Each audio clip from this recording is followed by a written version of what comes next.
This episode of the Danger Close podcast is brought to you by Cry Havoc, from New York Times #1 best-selling author Jack Carr. Cry Havoc, a Tom Rees thriller. Order now.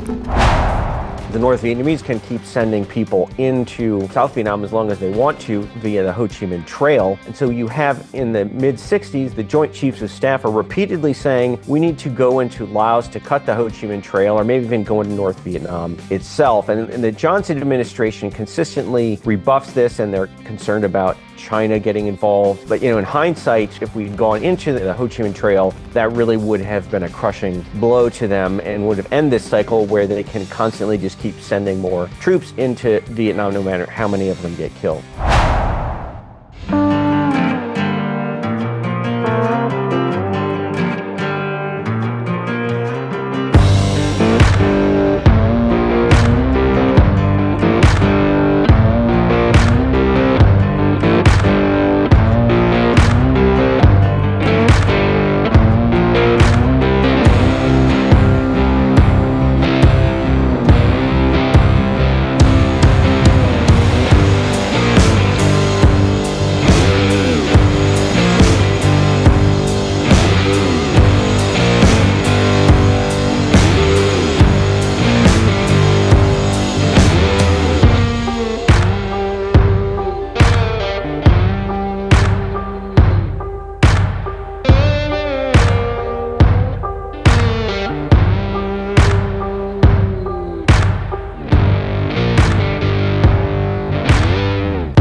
Mark, how are you? Good, how are you? I'm so excited to talk to you and really appreciate you taking the time to do this with how busy you are, especially knowing that there's a third in the series here that you are probably working on right now. Is that right? Yes, I am. That is correct. Yeah, well, it's great to be with you here.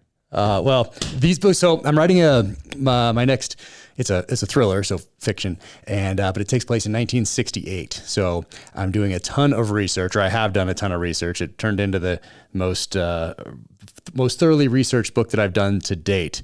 And so my collection of books on Vietnam and the 60s in general, the Cold War, has expanded exponentially over the last year and a half to include your books, and they were just fantastic. But I want to start off by asking you, what led you down this path to spend so much time studying Vietnam? Well, I met some Vietnam veterans in high school. We had some teachers at my high school who were Vietnam veterans, so they kind of piqued my interest. So I took a course in college.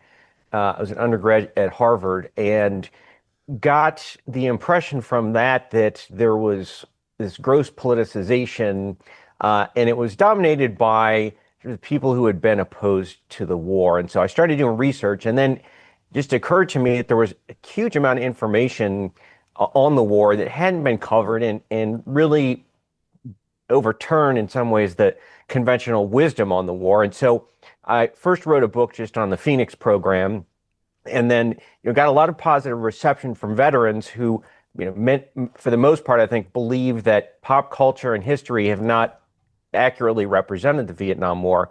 And so that's how I got into this general history, which started out as a one-volume history, but then again, as I got into it, the more I realized there's just so much out there we don't know. And usually when you do something of this magnitude, you will often rely on what other historians have written. But then when I figured out that the other histories were inadequate, then I had to go look at all the newspapers and documents and all this stuff. So it became a much bigger project, which is why it's now turned into 3 volumes and it's taken several decades. Yeah, it seems like a lot of the influence of popular culture was, let's say, late 70s, 80s, maybe a little early 90s, and then there was a shift away from that for whatever reason it seemed from a popular culture standpoint. But during that time frame, from let's say mid 90s up to today, so much has come to light. And let's say what Ho Chi Minh was really doing for all these years that really wasn't part of that generally accepted or known narrative on his life as a nationalist versus a communist with this international connection. But I want to ask you about all that, but maybe for people who don't know, a quick background on the French involvement in Vietnam and what essentially amounts to a handoff to us, for lack of a better way of putting it. Mm-hmm. Yeah, so the French had colonized Vietnam in the late 19th century. And then during World War II, they'd been pushed out by the Japanese. And then suddenly, when you have the atomic bombs drop on Japan, Japanese forces are basically paralyzed. And so it happens that Ho Chi Minh and a small group of followers who have received weapons from the Americans step in and try to take control. But then the French, after the war, they try to reassert control. So they have a war between Ho Chi Minh's communist followers and the French government and its Vietnamese allies. So that runs from 46 to 1954, at which time the French just finally have decided they've had enough and they're going to go home, and South Vietnam's going to get a new leader. And now the United States has to figure out, what do we want to do? Of course, this is at a very intense time in the Cold War. We've just left the Korean War. And so, ultimately, the United States will decide that it's in our interests to support a non-communist government in South Vietnam. What happens at Dien Bien Phu? What people hear that, and what was the lead up to that, and what happened there, and what is its aftermath? Yeah, that's interesting. I mean, it's the very short version, which is most commonly known, is that the French sent a bunch of forces to this remote area, hoped to win a big battle. They end up losing to the Viet Minh, and then that's what leads to peace. Now, those facts are largely accurate, but it leaves out a lot of other important stuff, which, one very important point worth keeping in mind is that the Viet Minh were actually losing. They lost control of most of the country, and this was sort of their last desperate gamble to win the war. So, they weren't as popular as they claimed to be. And the only reason they went at Dien Bien Phu is because they get massive Chinese aid. And this is something else that doesn't come out for a long time, but it reinforces the idea that the Chinese and Vietnamese are actually part of an international movement, which is one of the main points of contention of the war. But the French, certainly they could have kept fighting, but their population simply had enough. They decided this war was too costly, and they were ready to throw in the towel. And I'm going to ask you some questions, and I think people are going to be, I wouldn't say shocked by your answers, but they're not going to be familiar with your answers because they have that view of the Vietnam War from the late 70s through the 80s, early 90s, I think. So what is that Orthodox history of Vietnam? What is that baseline for people that most people understand if they have a general view of history and the Vietnam conflict? Yeah, the Orthodox history grows up in the 70s and 80s. And is advanced by some historians like George Herring, also some very famous journalists like Stanley Carno and David Halberstam and Neil Sheehan.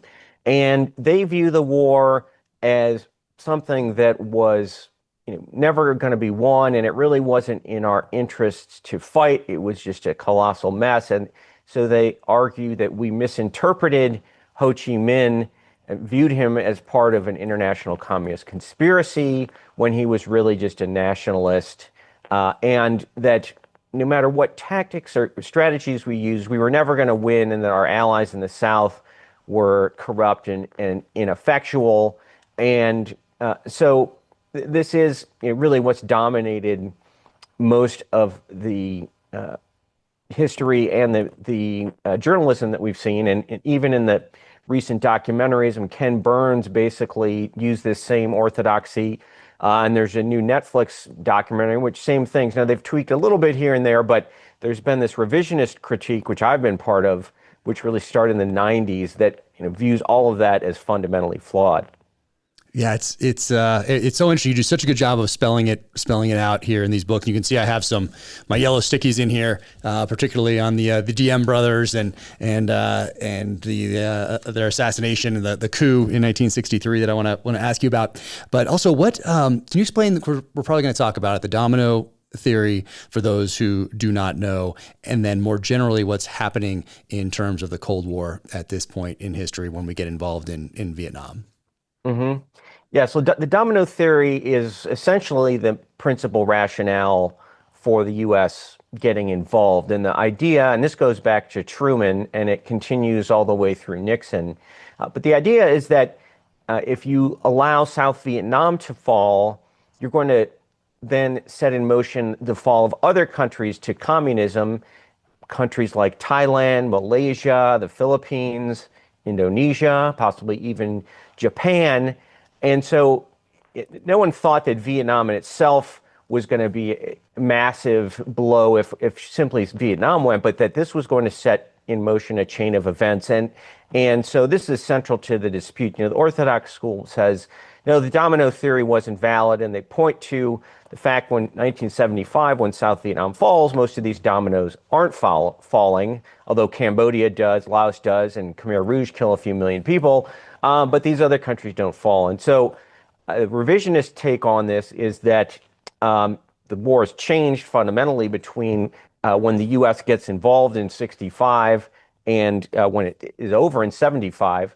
And so you can't really look at it that way. And that, in fact, there is great evidence that had the U.S. not gone in 1965, that these dominoes would have fallen, and you would have seen Asia basically under China's domination, which, of course, would still be relevant to today since they're our biggest adversary today. Particularly Indonesia, I think. Is that right? Yes, that's the most important domino. So I spent a lot of time looking at Indonesia and how there was a coup attempt in 1965 in which the communists tried to destroy the anti-communists, and the anti-communists prevail and end up destroying the Communist Party. And we have clear evidence that this was driven by what they saw in Vietnam, because if the Americans had bailed out of Vietnam, that would have sent the signal that the U.S. is not going to stand up for anti-communist governments. And so that was critical development that's often usually ignored by most histories. And can you talk a little bit more about Ho Chi Minh and what's come to light over these last, let's say, 20 years or so about his history? And I forget if I read it in your book. It's in here, but in other ones as well. When I started to do my deep dive for research into this novel, Cry Havoc, that's coming out in October, about standing in line. And I think I read that he got frostbite in his fingers waiting to see Lenin. And so what is his history, and how's that evolved? Our understanding of him evolved, essentially from his death up to today. Yeah, there has been, as you say, a lot learned in the last couple decades about Ho Chi Minh, and most of it, I think, really shows that he was, in fact, a dedicated communist, contrary to what a lot of the other rhetoric from this Orthodox school has said. But yes, as you mentioned, he studies in the Soviet Union. When Lenin dies, he will wait in line so long to see the body that he gets frostbite on his hands. And then he goes and lives in China. He actually serves in the Chinese Communist Army, which is really a remarkable fact when you think that so many people have claimed he was anti-Chinese, and it's simply not true. And we know also, we've seen more of his writings. He's very clear on where he stands on this question of communist internationalism. Some people thought and claimed he would be the Tito of Asia. Tito was the Yugoslav leader who had broken with the Soviets because he thought the Soviets were sacrificing the interests of Yugoslavia. But the truth is, Ho Chi Minh was never in that mindset. And in fact, he repeatedly denounced Tito and said, the international revolution is our top priority, and we cannot sacrifice its good for our narrow national interests. So he was a true believer in Marxist-Leninist internationalism, which is why he was such a threat, because this was, for him, part of a global struggle to eradicate capitalism and replace it with communism.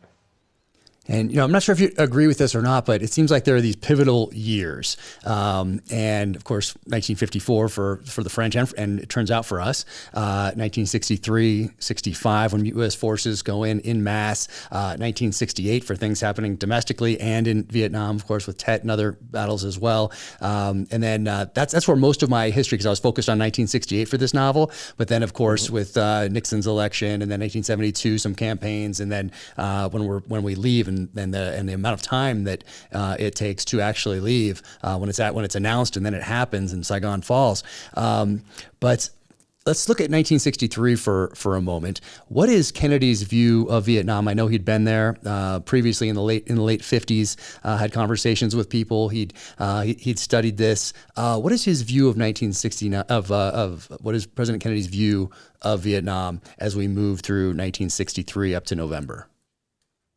Yeah, so he's long been a supporter of South Vietnam. He's a staunch anti-communist himself, and he likes South Vietnamese President Ngo Dinh Diem in general. He's also an anti-communist and a Catholic, like Kennedy is. And so Kennedy's very intent on preserving South Vietnam. And during his time in office, the number of U.S. personnel will go from less than 1,000 to about 16,000. I know there's these later theories that he was planning to get out. I think that's totally false. There was some discussion about maybe we reduce our presence, but that was on the understanding that we would do that when the situation improved, not when, because we thought things were about to collapse. And he's very explicit because he has two other setbacks early in his term in the Bay of Pigs and in Laos, where he really looks bad and is seen as giving into the communists. So this is really where he's going to make his stand. And so he's caught off guard by the so-called Buddhist Crisis of 1963, which leads to the assassination of President Diem, which is, I think, the single worst event, at least from the American and South Vietnamese point of view, because it leads to an unraveling of the war. But Kennedy had a complex role in this. It was actually more the American ambassador, Henry Cabot Lodge, who pushes this, and Kennedy's sort of forced to watch.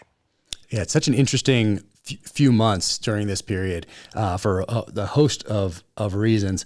But in that lead up to November, you mentioned the Buddhist protests.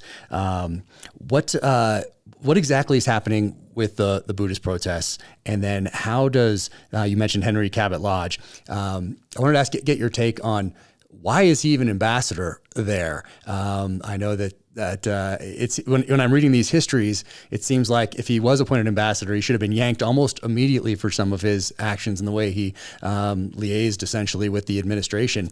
But he had his own foreign policy almost, it seemed, not doing the bidding of the United States and the administration. But can you talk a little bit more about that? Yeah, so Lodge goes there, and he arrives just as this Buddhist crisis is starting to erupt. And the reason he goes there is that Kennedy is trying to put him in a difficult position because Lodge could be the next Republican nominee for the presidency. And so, Kennedy views this rather cynically as that if things go badly in Vietnam, we can kind of blame it on Lodge. And if things go well, maybe Lodge just sticks around. And so, but this ultimately ends up backfiring on Kennedy because what happens is that Lodge, as you said, he basically thinks he's got his own foreign policy and he is the one leading the charge to overthrow the government. And Kennedy belatedly realizes this and will try to rein in Lodge, but at the end, Lodge blows him off and Kennedy's unwilling to fire him. He certainly should have fired him, but again, he was afraid, and Lyndon Johnson, same thing when he comes in. They both talk about how if we'd fired Lodge, Lodge would been back here in the U.S., charging us with meddling and destroying our policy in Vietnam. So that's one of the really tragic aspects of this. Now, as far as the Buddhist crisis goes, the origins are a bit obscure, but you have this monk, Tri Quang, who was at the center of it, and it's still a little unclear as to his exact relationship with the Vietnamese communists, but a lot of people think he is a communist later. I tend to think that way. Again, we don't really have a smoking gun, but he does things that are very much in keeping with what the communists want, which is disrupting the government. And we know some of the people around him are communists, and the communists are trying to manipulate this. So, the war is actually going quite well up till the middle of 1963, which is another thing that has largely not been appreciated and distorted in a lot of the history. But then all of a sudden, these Buddhist protests erupt, and there's one incident where several people were killed. We're still not sure who triggered it, but it seems to kind of die down. The government pays restitution, but then these protests keep going, and one of these monks sets himself on fire, and that really grabs people's attention because people think, oh, well, if he's setting himself on fire, something terrible must be going on, which but really there is not this great religious oppression that these monks are claiming, but they also get the ear of the American press and people like David Halberstam and Neil Sheehan, and they publicize this, and they help convince people like Lodge that, well, yeah, actually these guys are representative of a movement that objects to religious persecution, and the South Vietnamese government is not doing enough. And the South Vietnamese government, is then under pressure from the U.S. to make concessions, but the concessions then just lead to more demands. And so ultimately, the government raids the pagodas where the people are, can clean them out, and it seems like things are okay. But then there's a very convoluted set of affairs where the U.S. decides that the generals in South Vietnam can run things better, that Diem's not doing a good job, and we don't really understand that a lot of these generals themselves supported what he was doing. So it's just a terrible mess.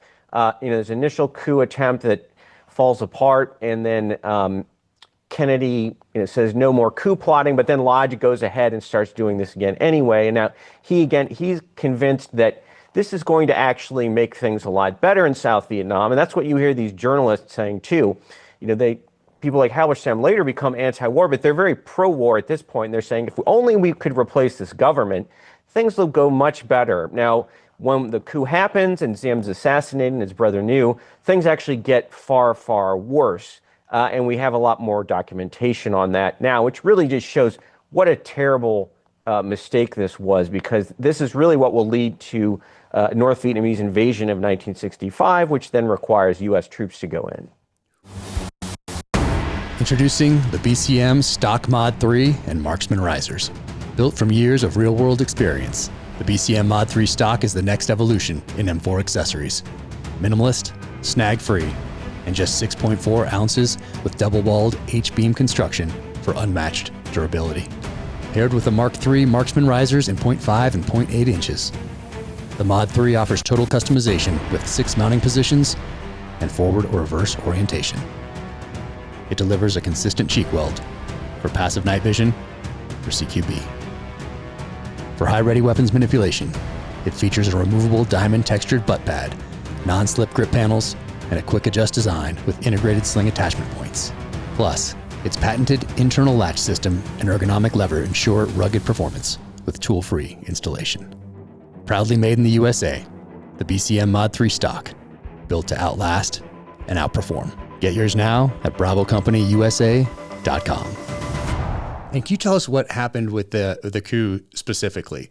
I think they were on there. They thought they were going to leave the country, I believe, and maybe go to the Philippines or somewhere else, get safe passage out. But what tactically happened that day night? There were still many people loyal to Diem, but the coup plotters, this group of generals, they brought together all of the leaders from the units in the Saigon area for what was supposed to just be a routine meeting, and they arrest all of them. And so that paralyzes all these pro-Diem forces. And so Diem's in his palace trying to get people to help him, but he can't get people to him fast enough. And he doesn't want to have a bloody civil war. So he decides by the evening that he's going to go to a house that belongs to somebody friendly to him and take refuge there. And initially there's talk that the U.S. is going to give him safe passage out of the country. But then when he calls the Americans to kind of call them in on that, they say, oh, we can't do that. And Lodge later basically admits that, he didn't want Diem getting out of the country because then he would be a potential threat to come back. And so the general sends somebody to pick up Diem. They say they're going to take care of him, but once he's aboard this armored personnel carrier, they stab Diem and his brother New repeatedly to death. And then you have this cabal of generals that takes over, which is just a complete train wreck. Yeah, we mentioned the power of popular culture earlier in kind of dictating what our thoughts and views are of a certain era, specifically this one during Vietnam. And I'm curious your thoughts on JFK. We're probably about the same age, so we probably both saw it in the theater about the same time, I would think. And throughout that whole movie, it's that John F. Kennedy wanted to change things. He wanted to pull us out of Vietnam, and that's why he had to be killed. And so that kind of became part of kind of the mythos, part of our understanding of Vietnam, just became cemented because of how powerful Hollywood it was back then. Might not be the same today, but it certainly was in the early 90s when that film came out. Do you remember watching that film, and what impact did it have on you as far as studying this? And then at the time, because it was Hollywood and it was a powerful medium through which to essentially educate or misinform or entertain. What was your takeaway from that film? And then over the years of actually studying this, obviously you found things that weren't true about that film, because I mean, I can just from the little bit that I've done, and it obviously doesn't come close to what you have done in these books, but from everything that I've read over the past year and a half or so, everything points to Kennedy not wanting to get out of Vietnam, and the notes that I have on a couple instances of him saying something maybe about reevaluating were all almost a cocktail party type conversation-ish type thing, like you would say if you didn't want to get in an argument with somebody, almost. But just your impression of JFK when you saw that, any impact it had on you. Yes, I did see that when it came out in theaters, and by that time I already had kind of a healthy skepticism about Oliver Stone, and I mean, but with this he kind of took conspiracy theorizing to a new level. Now there was one book that was sort of written along a similar line, but it just from my gut, you could tell when they had these, the way they portrayed the generals as these sort of evil geniuses and plotting with Lyndon Johnson, it certainly had a sort of unreal quality to it. But not till later did I really dig into all the history and find out, as you said, there's lots of documentation we have from the period talking about what Kennedy wanted to do. And we also have more about Lyndon Johnson, because in that movie, you get the sense that Lyndon Johnson's this big warmonger. Well, we know, in fact, Lyndon Johnson did not at all want a war in 1965, and he did everything he could to try to avoid one because he knew it was going to be long and costly. And ultimately, Johnson realized that the stakes of getting out of Vietnam were so high that he could not withdraw the United States. And I think that's very much what Kennedy would have done as well. He said he'd already suffered some big losses to the communists. He's a very anti-communist person. And the evidence is very clear that had we bailed out in 1965, as people were claiming Kennedy might do, that things would have, we basically would have lost all of Asia, or almost all of Asia anyway, to communism. And I wanted to ask you about the role of the media here. People have heard us talk about Halberstam and Sheehan.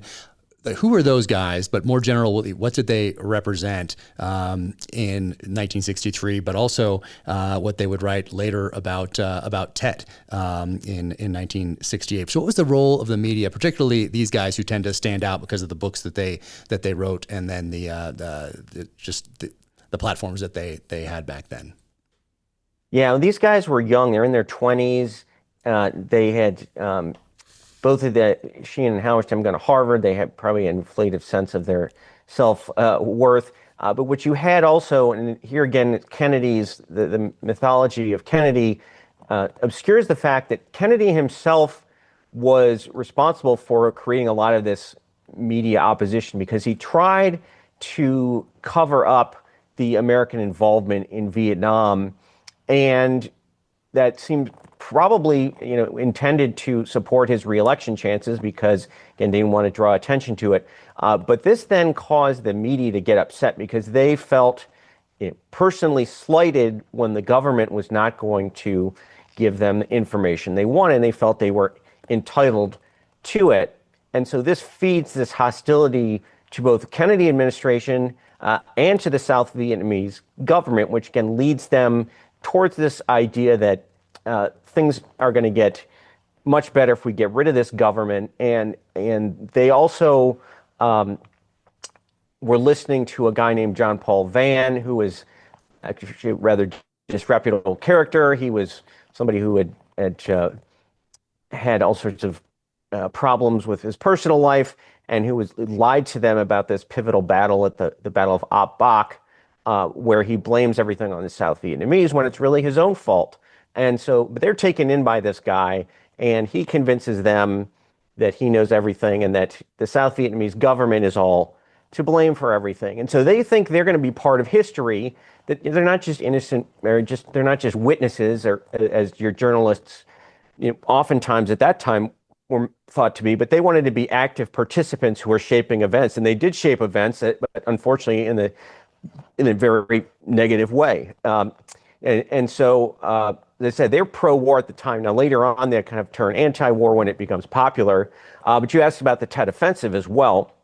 In 1968, you have this big offensive where the North Vietnamese come into the cities of South Vietnam and try to get the people to rise up.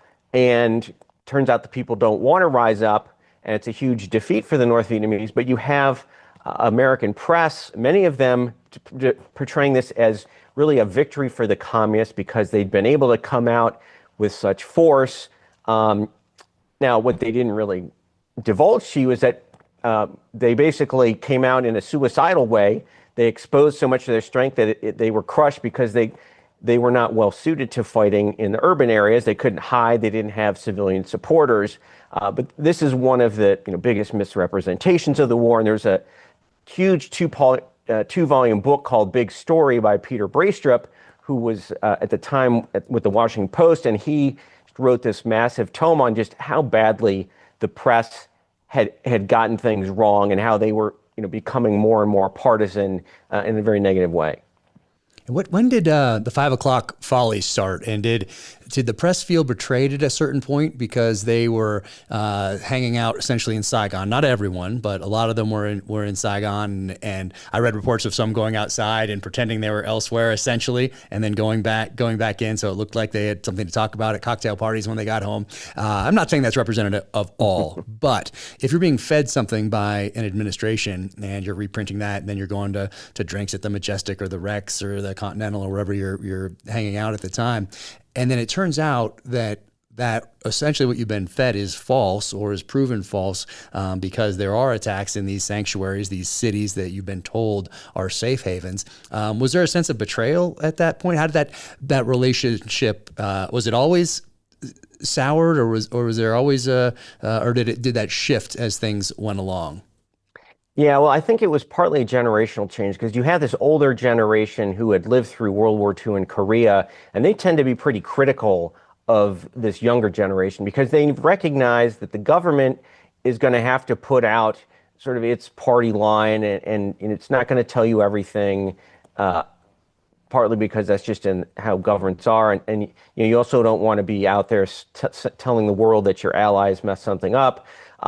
And so the older generation kind of understood that. The younger ones, though, many of them thought that this was something grossly dishonest and without precedent. And there were cases where they were given false information. I actually blame that on Lyndon Johnson himself because he himself, during 1965 especially, when they're talking about escalation, he puts out some misleading statements, and he does everything he can to try to hide the war, which is kind of similar to what Kennedy had done. And Johnson later will admit that this is because he wants to be this great domestic president who's going to be the next FDR. He's got the Great Society, civil rights. Vietnam is something that's going to be a distraction from that. He doesn't want to get people riled up. And so he deliberately tries to cover things up. And so that does account to some extent also for this skepticism you see among the press. And what happens in 1965, in your view, if the United States does not commit forces en masse to Southeast Asia, to Vietnam in particular?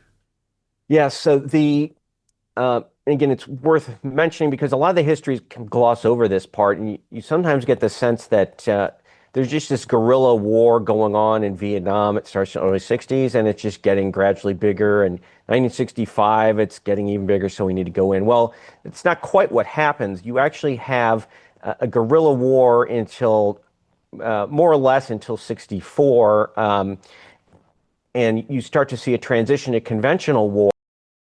By 65, this is when the North Vietnamese are now convinced that LBJ is not going to intervene because he promised in the 64 campaign he wasn't going to send American boys to Vietnam, and he didn't respond very forcefully after these Tonkin Gulf incidents in 1964. So they send their first full division in November of 1964. They send it south on the Ho Chi Minh Trail. So we're not talking about guerrilla bands anymore. We're talking about full infantry divisions. So they arrive in the spring of 65, start attacking in great numbers, inflicting a lot of casualties.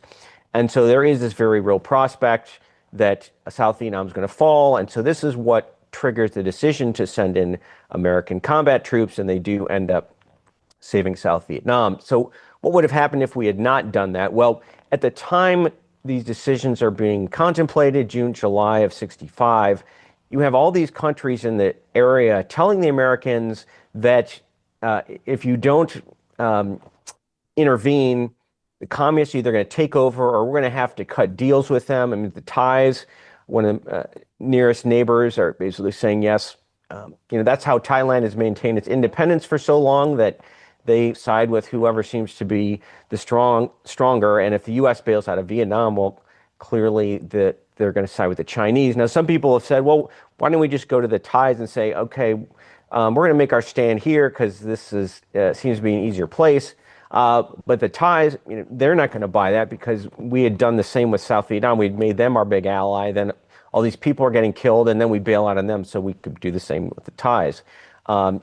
In Indonesia, as I mentioned, there's this coup. I think without American intervention, Indonesia falls fully into the camp of China, where it was already headed. You'll see communist parties prevailing in other countries, and they'd have much more power with a unified communist Vietnam. And we even hear Japan talking about how they may want to break their defense treaty with us if we're such an unreliable partner, and they would come up with some kind of accommodation with China. So you would have seen, I think, most of the East Asia, which again are key anti-Chinese allies today, they would have fallen under China's sway, and we would be, I think, still in a much worse place today if you had a lot more North Koreas in Asia. All right, this is Jack Carr, and I want to talk a little bit today about Only the Dead. If you've read the previous novels and this one, you'll know that each of my books has a theme. And the theme of Only the Dead is truth and consequences. And I have the Sig Rattler featured in this book because I had some friends out there at the time who were using this setup for real. So I incorporated it into the narrative. And I write, the AR was a Sig Rattler in 300 blackout, with an aim-point micro red dot sight and folding front and rear iron sights. Reese extended the brace as far back as it would go, gave the weapon a press check, and ensured the red dot was illuminated. It was ready to rock. He turned his eyes to the bed. Not yet. He set the Sig down and then stripped off the sheets and blankets, spreading them on the floor. He then went to the bathroom and pulled a towel from the rack, pushing it up against the base of the door to block out what little light escaped from the main room. He then removed his pistol, holster, belt, wallet, and cash from his pockets and arranged them next to the Rattler. He ran his finger over the name on the envelope. It was in blue ink, in his father's distinctive script. It looked like Tom Reese could have written it yesterday. That was the thing about letters, about signatures. They connect us to the past. Reese was not yet ready to read it. He gave it one last look before placing it next to the high power and lying down on the blankets. Pulling the comforter over himself, Reese was asleep in seconds. So I had some friends out there doing the job for real who were using the Rattler right here in this configuration, pretty much, with the aim point right there, with the backup irons, and there's side suppressors though. I need to get a suppressor for this bad boy right here. But pretty compact and 300 blackout, fits nicely into satchels. Indiana Jones carries one, or backpack. So pretty slick little setup right here that also feels really good as well. So there it is, Sig Rattler. Well done.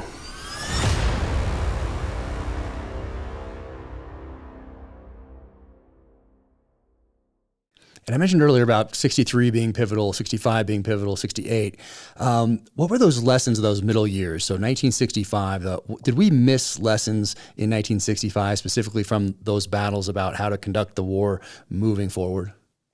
Yeah, so there's been a lot of controversy about what the tactics were, what the strategy was. And General Westmoreland adopts an attrition strategy, and he uses what are called search and destroy tactics, which basically you send American troops, you go and try to find the enemy wherever they are, even if they're in remote jungles or mountains, And a lot of critics will say, well, you shouldn't have been out there in the mountains and jungles because there's no people out there. This is a war for the people, and you just keep your troop in the populated areas. Well, the problem with that is that that allows the enemy, if you were to take that approach, you give the enemy space to build bases, run supply lines, and we know how badly this turns out because in the Tet Offensive 1968, one place where the Americans have not been so good in searching the hinterlands is near the city of Hue. We leave the A Shah Valley alone, and that ends up being the conduit for all these men and supplies to come in and attack Hue, which is the only place they have a lot of success at Tet. And what ends up happening is we have to destroy most of the city to get the North Vietnamese out. So you really don't want a strategy or tactics, I think, where you're waiting for the enemy to show up in the city before you fight him. So I think actually the search and destroy was largely a sound concept. Now, the problem you run into is that the North Vietnamese can keep sending people into Vietnam, South Vietnam, as long as they want to via the Ho Chi Minh Trail. And so you have in the mid-60s, the Joint Chiefs of Staff are repeatedly saying, we need to go into Laos to cut the Ho Chi Minh Trail, or maybe even go into North Vietnam itself. And the Johnson administration consistently rebuffs this, and they're concerned about China getting involved. But in hindsight, I think clearly, and the North Vietnamese even said this, that if we'd gone into the Ho Chi Minh Trail, that really would have been a crushing blow to them and would have ended this cycle where they can constantly just keep sending more troops into Vietnam, no matter how many of them get killed.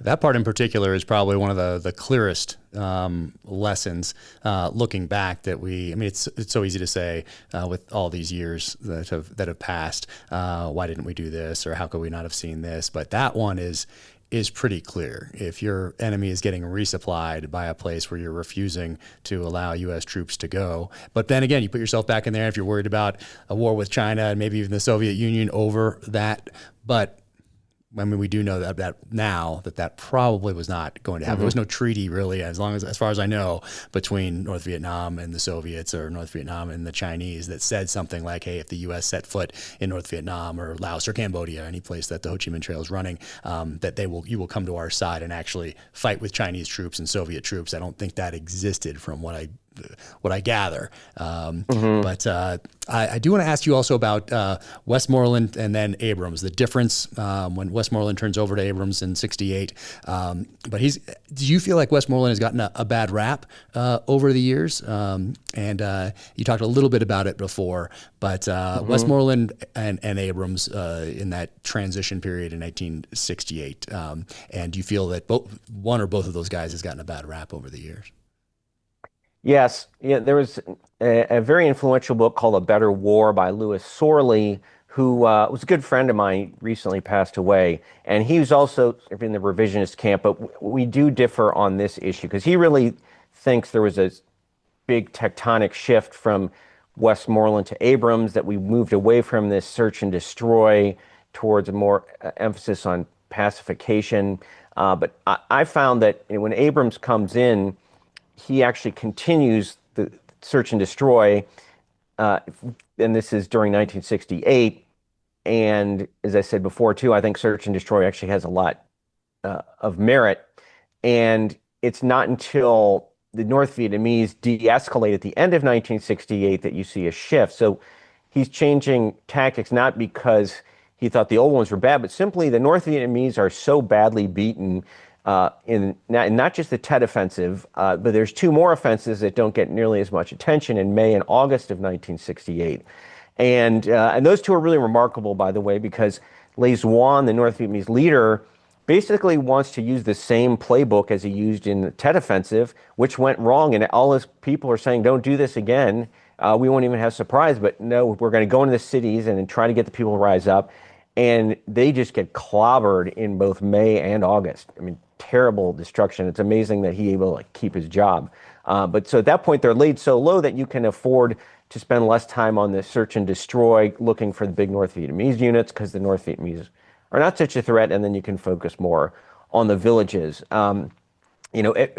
Abrams was, very effective leader for the most part of it. He also has conflicts with Nixon, and Nixon thinks he drinks too much, and doesn't think sometimes he has a hold on things, and one couple of times thinks about maybe firing him. But I think both Westmoreland and Abrams do a very good job. Where I really find fault is with the civilian policymakers, especially Robert McNamara in the first term, because they are ones who are really setting the terms, and it's they who are saying, we're going to keep this war inside the bounds of South Vietnam, which is just a huge handicap because the North Vietnamese are using Laos and Cambodia as staging areas.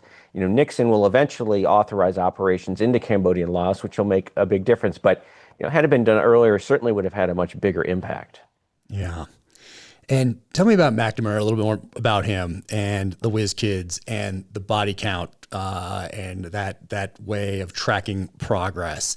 And then later, his autobiography, where I believe he says something along the lines of he knew that it was unwinnable at a certain date. And I know a lot of Vietnam veterans who have a lot of issue with that. But can you tell me a little bit more about McNamara and the Whiz Kids and body counts and his statements later in life? Yeah, well, McNamara comes in and he was a CEO of Ford Motor Company. And so people thought, at least some people, including Kennedy, thought that he could translate his business acumen into fixing the Pentagon bureaucracy, which people thought was slow and bloated. Not that different from how people still view government bureaucracies. He wasn't really supposed to be this great strategic thinker. That wasn't the original intent. But once he gets in there, Kennedy is kind of wowed by him, and Johnson will be as well. He's a very confident person, and he seems to be very smart. And so McNamara ends up becoming this leading voice on the military strategy and policy. And where this really runs into trouble is starting in 1964, you have this Tonkin Gulf incident, or two Tonkin Gulf incidents, at least one of which we know happened. It's a murky event, but there is this attack on American destroyers. And so Johnson decides he has to do something.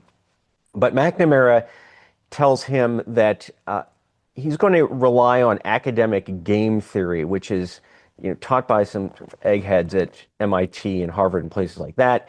And there's these recent books written about this, and a lot of this arose out of the rise of nuclear weapons, that we're going to have these theories on how you manage conflict. And so according to this theory, you are going to use a little pinprick dose of force, and that will send a signal to the other side that you mean business. And so that's what Johnson does after these Tonkin Gulf incidents. We now know from North Vietnamese sources that the North Vietnamese view this as weakness. They take the exact opposite conclusion, that America doesn't mean business, because if you meant business, why wouldn't you bomb us really hard? And so you see a succession of these decisions over the next year. And each time McNamara claims that if we limit ourselves, then that will cause the enemy to limit himself.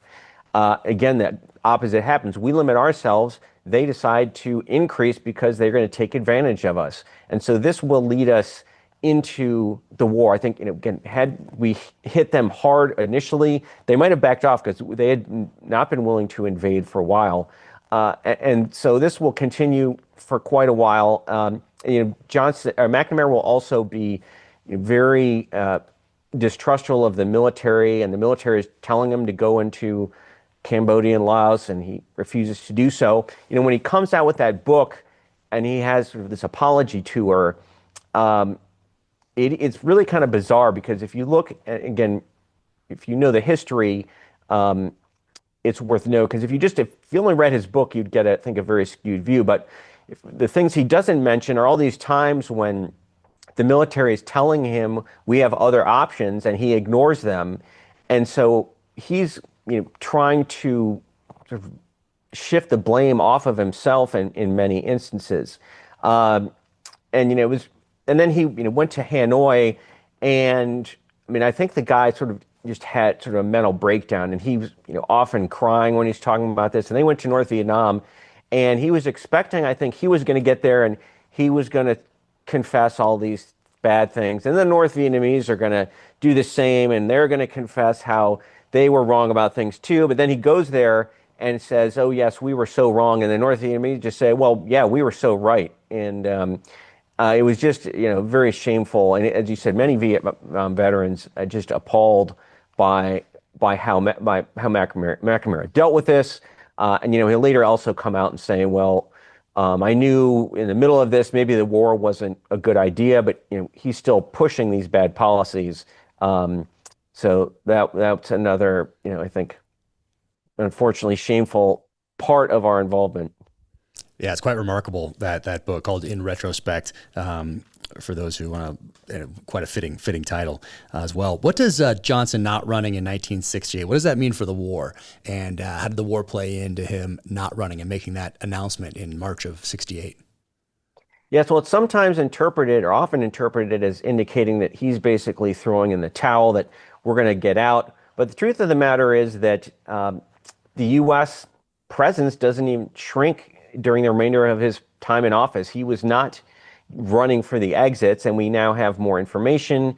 There's a very important phone call he has with Secretary of Defense Clark Clifford, where he talks about we want peace, but we want the Winston Churchill peace, not the Neville Chamberlain peace. The Neville Chamberlain peace is you just sort of give in. The Churchill peace is we stick with it, and we ultimately get what we want, or we preserve our South Vietnamese ally. And so, again, a lot of people think that by the end of 1968, America has just kind of had it.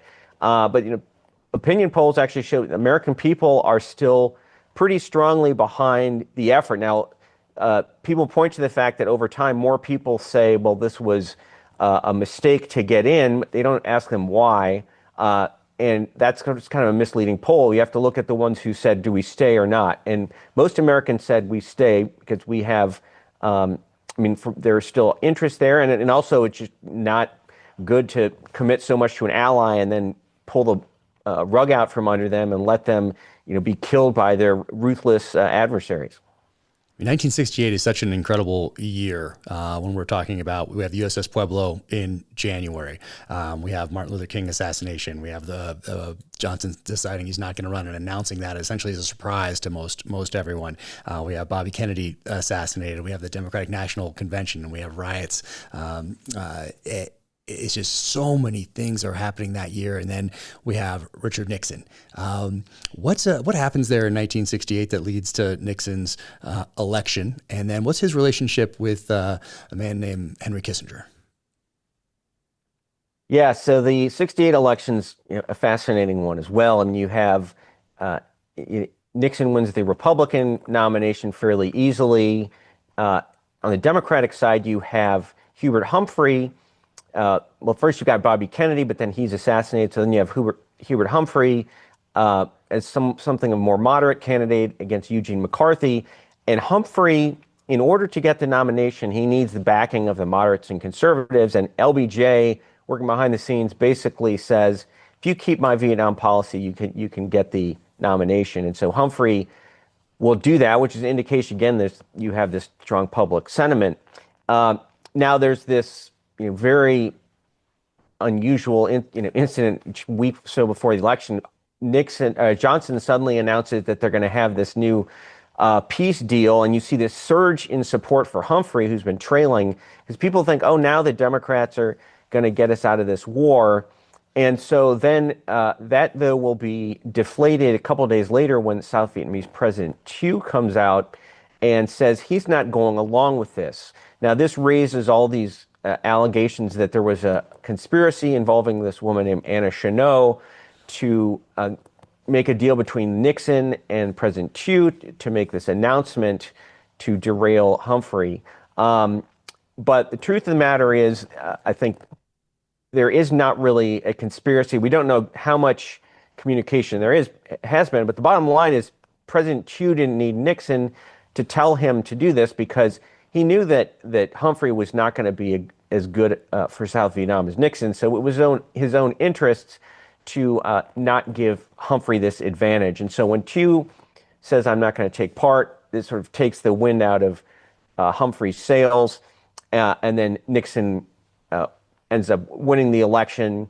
You also have, by the way, George Wallace, who's even more hawkish than Nixon, is winning it was running as well. And he got a fair amount, part of the vote.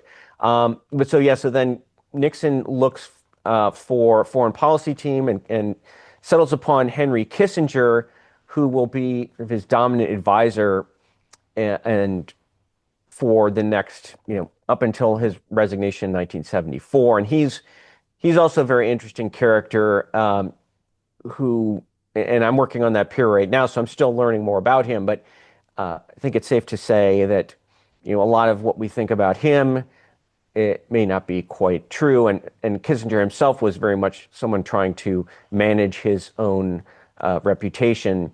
But he's a very complicated figure. And I said that my final volume, covering the last part of the war, will really look at him and his relationship with Nixon, which is, full of dark twists and turns and had a lot to do with what ultimately happened to South Vietnam.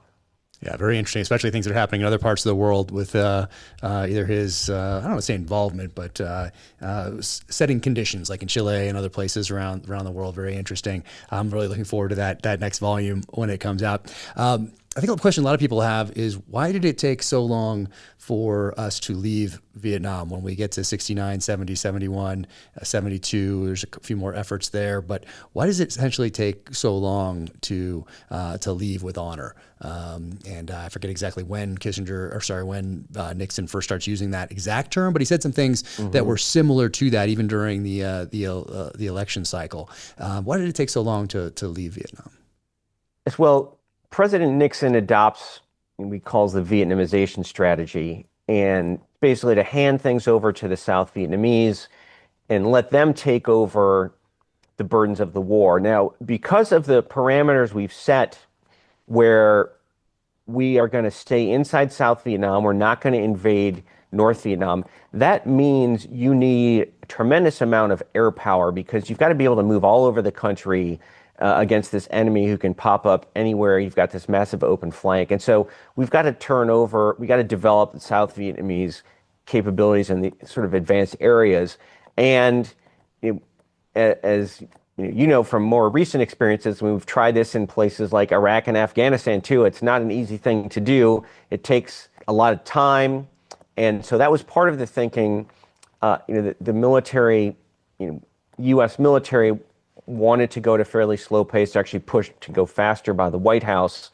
But they see a need to continue working with the South Vietnamese on these efforts. But I think initially there is talk of maybe Nixon can pull out quickly, but South Vietnamese military is just not ready yet at that point to try to do this without some American support.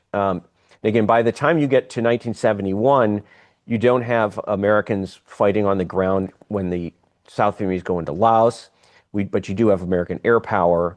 1972 Easter Offensive, same thing. There's only American air power, and we still have a significant presence. I personally think that we could have maintained that sort of presence. But through this, Nixon and Kissinger know that there's still this threat to Asia. Now, one of the things that changes during all this is, Nixon going to China in 1972. So that will change some of the strategic calculus, and I think partly explains why, the Nixon administration was starting to attach less importance to Vietnam during that last part of the war, and also why people in Congress were not as willing as they were before to support aid to South Vietnam. And as we start wrapping things up here, what are the parallels you see between Vietnam and Afghanistan and Iraq? Maybe some that are obvious that anyone can see that has just that watched the withdrawal, or some that maybe are not so obvious. And were some of those things you saw during our 20-year involvement in Afghanistan, or were there some things that you saw that became more clear to you as we got closer to the end? Certain policy decisions perhaps along the way, but what are those parallels between Vietnam and Afghanistan and Iraq? Yeah, I did go to Afghanistan about 6 times over the course of the war and did some work there, which is partly why it took so long to get the second volume. So I did see a lot of that, and I thought a lot about it. One of the biggest similarities is that you have the enemy with a sanctuary in Pakistan where they can keep feeding people in, much like the North Vietnamese could keep feeding people in. I saw so many briefings where we took out all these Taliban bad guys, but 10 years later, the same thing's happening because they have this ability to regenerate, and we never found a way really to get around that. Now, I think one of the most important differences you have between Afghanistan and Vietnam is that our Vietnamese allies, I think, were actually quite a bit better. They were more committed to their cause and more unified. Now, they had plenty of problems sometimes, and there was a certain amount of infighting, but they were able to, especially as the U.S. leads. I mean, they can basically run their armed forces without U.S. advisors. The Afghans, we never really got to that point, and they, I think they were just, as you saw, as soon as we sort of pulled out in 2021, the thing collapsed almost immediately. It's a different society, different culture. And that's what I think in both Vietnam and Afghanistan and Iraq, we did not really comprehend the culture, and we assumed it was more like our culture, or that we could convince them to act more like Americans. And, unfortunately, it proved not to be the case. And we've learned how difficult it can be. I mean, that was one of the problems too, I think, when you had people saying, let's take the lessons of Vietnam and use them in Iraq and Afghanistan. Well, the Iraqis and the Afghans are not the same as the Vietnamese. And so how you deal with them in one place is not necessarily going to work someplace else. And having done all this research for so long, and when did you start? Was it the late 90s that you started researching yes. The first book? I mean, so much work has gone into this, and you can tell I so appreciate you putting so much time, energy, and effort into these amazing books here that should be on everyone's bookshelves. Just incredible work. But what lessons do you hope people take from our experience in Vietnam, from the United States experience in Vietnam, and apply going forward, really from a foreign policy standpoint? Mm-hmm. Yeah, I think one of the biggest is that you need to have a deep understanding of the people that you're going to deal with. That that was, again, one of the problems with this coup in 1963. We just assumed that the generals are going to run the country. Well, the generals are actual people, and you need to understand them and understand how they operate, and be wary of trying to impose our solutions into their society, especially in the midst of a war. It just did not work out as we had hoped. I do think, too, another important lesson, which is enduring, is that we need to convey strength to our enemies. And the problem oftentimes in Vietnam, and we saw this too in the Korean War, we saw it in the Gulf War, we've repeatedly, is the United States tries too hard to say that we want peace, and then that causes countries to try to take advantage of us. And so we usually get into wars when we're trying hardest to stay out of them. Wow, interesting.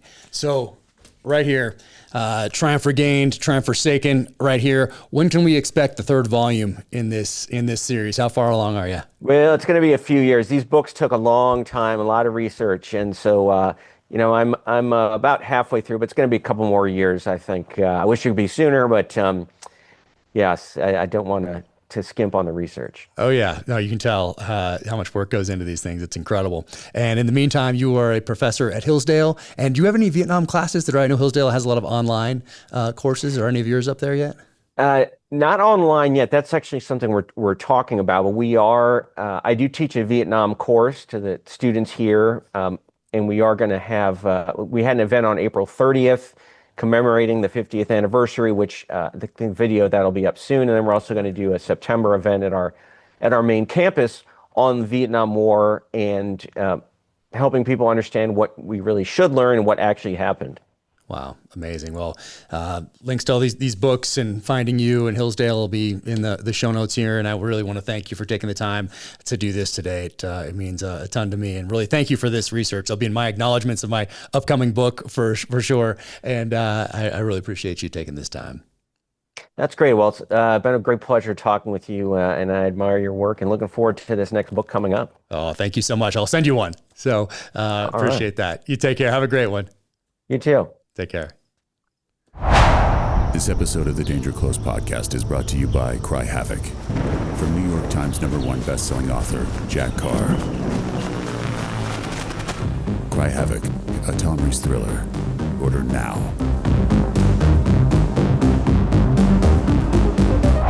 Watch a Cry Havoc teaser here, or watch another episode of the podcast here.